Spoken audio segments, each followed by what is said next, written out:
जय Hind, good morning everyone. 10th का class है, भूगोल है आज, जिसका इकाई आपका 1 का घ है खनिज संसाधन। यानी आज हम खनिज के बारे में हम लोग जानेंगे। खनिज संसाधन है क्या? संसाधन के बारे में तो आपने पहले लेसन में ही पढ़ा था, संसाधन किसे कहते हैं, कितने प्रकार के होते हैं। आज हम लोग खनिज संसाधन के बारे में पढ़ने वाले हैं। खनिज होता क्या है और इसका संसाधन मतलब आवश्यकताओं को पूरा करने वाला, मानवीय आवश्यकताओं को पूरा करने वाली सारी वस्तुएं संसाधन होती है। तो खनिज कैसे मानवीय आवश्यकताओं को पूरा करता है, इसके बारे में आज हम लोग को जानना। खनिज कहने का मतलब है जो खनन करके, यानी धरती के अंदर से प्राप्त हो, खनन के माध्यम से जिसे निकाला जाए या उसको परिष्कृत करके बनाया जाए, उसे खनिज कहते हैं।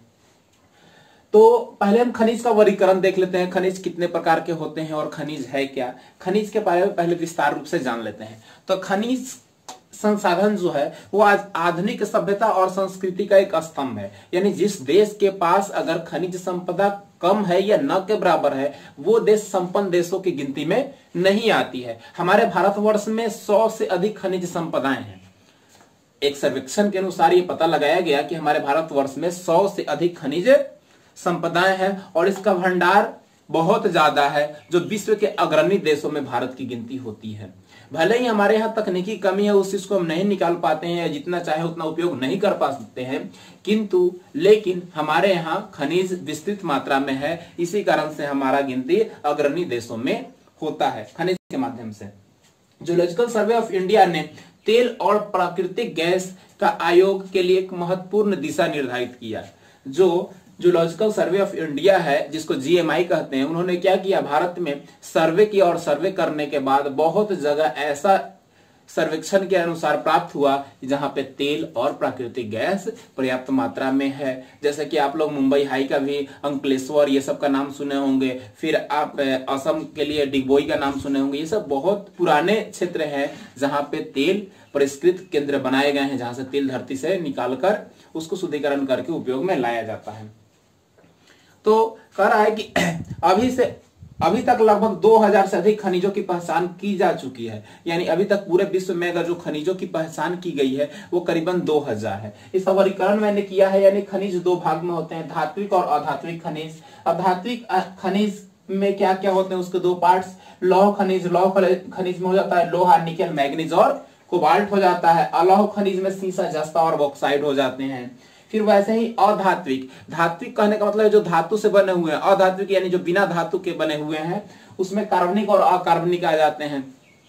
कार्बनिक में आप कार्बनिक को ही ईंधन भी कहते हैं, याद रखिए, कार्बनिक को ही ईंधन ही कहते हैं। ठीक है, अब कह रहा है कार्बनिक में आपके कोयला, पेट्रोलियम आ जाएंगे और अकार्बनिक में ग्राफाइट और अवरक आ जाएंगे। ये सारे जो हैं वो खनिज से क्या है, वर्गीकरण किए गए हैं। अब देखते हैं धात्विक खनिज को कह रहा है कि धातु से प्राप्त होता है। इसमें लोहा का अंश, तांबा का अंश, निकेल, जस्ता इत्यादि का अंश होता है, जिसको लौहिक और अलौहिक 2 भागों में बांट दिया गया, लौह और अलौह। लौह का मतलब होता है जिसमें लौह का गुण होता है, लोहे का गुण होता है, और अलौह का मतलब होता है जिसमें लोहे का गुण नहीं पाया जाता है। जैसे एग्जाम्पल आपका लिख दिया गया है।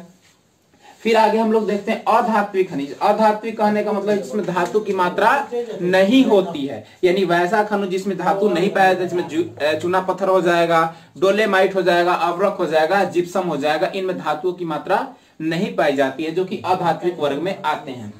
अब इसमें कार्बनिक और अकार्बनिक 2 खंडों में इनको बांट दिया गया है, यानी कार्बनिक और अकार्बनिक। ठीक है, तो कार्बनिक कहने का मतलब है कि जो जीवाश्म से बने हुए। कार्बनिक का अर्थ क्या होता है, जीवाश्म, यानी जीवाश्म मतलब जीवों के अंश से बने हुए हैं, जिसमें आ जाएंगे आपके पृथ्वी के अंदर दबे हुए पादप और जीव, यानी जो वैसे जीव जो किसी कारणवश धरती के अंदर क्या हो गए हैं, दब गए हैं, और उनसे जो अंश प्राप्त होता है उसी को कहते हैं जीवाश्म। अब होता है अधात्विक खनिज। अधात्विक खनिज का मतलब अधात्विक में आपके दूसरे हो जाते हैं जो अकार्बनिक हो जाते हैं। अकार्बनिक का तात्पर्य जो होता है कि वैसे खनिज जिसमें जीवांश नहीं पाया जाता है, यानी जीवों का अंश जिसमें नहीं होता है, वो सभी अकार्बनिक के कैटेगरी में आ जाते हैं। जैसे कि अवरक, अवरक का प्रयोग आप लोग देखें, अवरक जो आयरन में प्रयोग किया जाता है, आयरन में जो परत गर्म होती है उससे ऊपर अवरक होता है। अवरक के बारे में विस्तृत चर्चा करेंगे, किस राज्य में कितनी भंडार है और कितना इसका आयात निर्यात होता है। ग्रेफाइट, ग्रेफाइट आप लोग पेंसिल में देखे होंगे जिससे हम लोग लिखते हैं, तो वो सभी अकार्बनिक में आ जाते हैं। इसका अंतर दिया हुआ है, आप सभी इस अंतर को जरूर याद कर लेंगे। धात्विक और अधात्विक, लौ और अलौह दोनों का दिया हुआ है आपके बुक में अंतर, आप इस अंतर को जरूर याद करेंगे। उसके बाद देखते हैं खनिज की विशेषताएं। खनिज की विशेषता क्या है, अगला हमारा टॉपिक है खनिज की विशेषताएं। खनिज की विशेषताएं देखिए क्या है खनिज, तो कह रहा है खनिज का वितरण असामान्य होता है, यानी सभी जगह खनिज सामान्य रूप से नहीं होता है। कहीं खनिज की मात्रा अत्यधिक होती है, कहीं खनिज की मात्रा बहुत कम होती है या न के बराबर होती है। कह रहा है कि अधिक गुणवत्ता वाले खनिज कम मात्रा में पाया जाता है, यानी जो अच्छे क्वालिटी के होते हैं वो बहुत कम होते हैं, यानी जो अच्छे शुद्ध क्वालिटी के होते हैं, गुणवत्ता जिनमें अच्छी होती है वो बहुत कम पाए जाते हैं, किंतु निम्न गुणवत्ता वाले जो होते हैं अधिक पाए जाते हैं। कह रहा है खनिज एक समाप्य संसाधन है, जितने भी खनिज होते हैं सभी क्या है, एक समाप्य संसाधन है, यानी एक उनका एक फिक्स निश्चित एक आयतन होता है, निश्चित एक सीमा होती है, कितना ही तक रहेंगे, इसके बाद वो पुनः चक्रीय नहीं किए जा सकते हैं, क्योंकि खनिज को बनने में लाखों करोड़ों वर्ष लग जाते हैं। मैंने आप लोग को बताया होगा क्लास में कि पेट्रोलियम और कोयला कैसे बनता है, तो कोई भी खनिज को बनने में लाखों करोड़ों वर्ष लग जाते हैं, इसलिए यह एक समाप्य संसाधन होता है, पुनः चक्रीय इसको तुरंत नहीं कर सकते हैं। इसको हम लोग बस उपयोगिता का सही अनुकूल उपयोग करेंगे और संरक्षण ही करके इसको बचा सकते हैं, जो भावी पीढ़ी को काम आएगा। आगे देखते हैं खनिज का वितरण। खनिज का वितरण कैसे हुआ, यानी वितरण मतलब होता है बंटवारा। तो कह रहा है खनिज जो होते हैं भिन्न भिन्न संरचना में असामान्य रूप से वितरण होते हैं, यानी सामान्य रूप से नहीं होते हैं, और ये खनिज जो प्राचीन चट्टानों के समूहों से पाए जाते हैं, जिसमें लौह अयस्क होते हैं, मैग्नीज होते हैं, जो चट्टानों से पाए जाते हैं। इसमें तांबा, सीसा, जस्ता, अरावली के पर्वत श्रेणियों में पाया जाता है, डोलेमाइट, जिप्सम, कैल्शियम सल्फेट, ये सब ऊपरी सतह पर पाए जाते हैं, जिसमें अधिकांशतः लौह अंश होते हैं। तो ये सभी खनिजों का विस्तार होता है, जिसमें मुख्य रूप से कह रहा है कि 3 प्रकार के खनिजों का विस्तार है।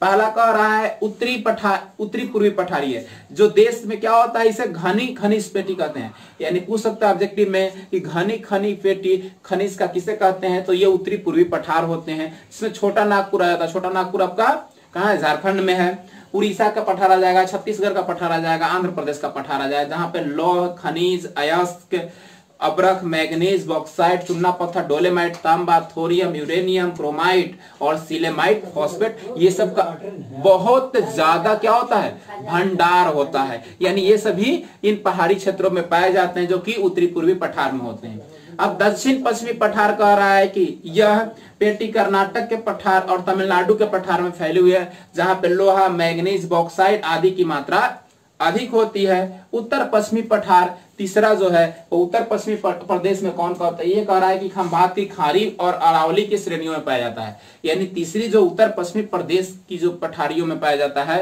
वो कहाँ होता है, तो खंभाती खाड़ी में होता है और अरावली की पर्वत श्रेणियों में होता है, जिसमें चांदी, सोना, जस्ता, तांबा, ग्रेनाइट, बालू पत्थर, संगमरमर, जिप्सम, डोलेमाइट, चूना पत्थर, नमक इत्यादि का क्या होता है, पर्याप्त भंडार होता है। तो हमारे यहाँ खनिजों का वितरण 3 प्रकार की कैटेगरी में बांट दिया गया।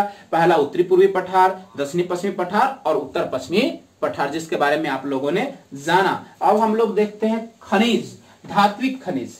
धातु खनिज के बारे में हम लोग जानते हैं। धात्विक खनिज में लौह खनिज आते हैं। तो लौह खनिज जो होते हैं, पूछता है अक्सर कि लौह खनिज कितने प्रकार के होते हैं, सभी के बारे में बताएं। तो जो लौह खनिज होते हैं वो 3 प्रकार के होते हैं, या लोहा को 3 भागों में बांट दिया गया है। पहला है हेमेटाइट, मैग्नेटाइट और लिमोनाइट। हेमेटाइट को लाल अयस्क भी कहते हैं। क्या कहते हैं, हेमेटाइट को लाल अयस्क कहते हैं, मैग्नेटाइट को काला अयस्क और लिमोनाइट को पीला अयस्क।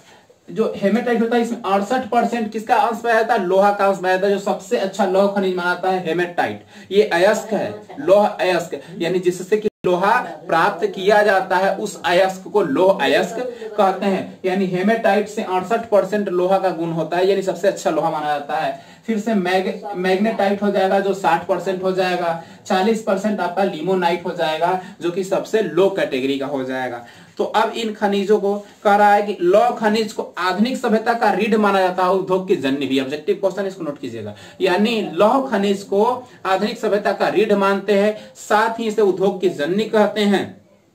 और ये 3 प्रकार के होते हैं, मैंने आपको बताया। कह रहा है कि पूरे भारत में लौह अयस्क की 1/4 ही भाग पाई जाती है।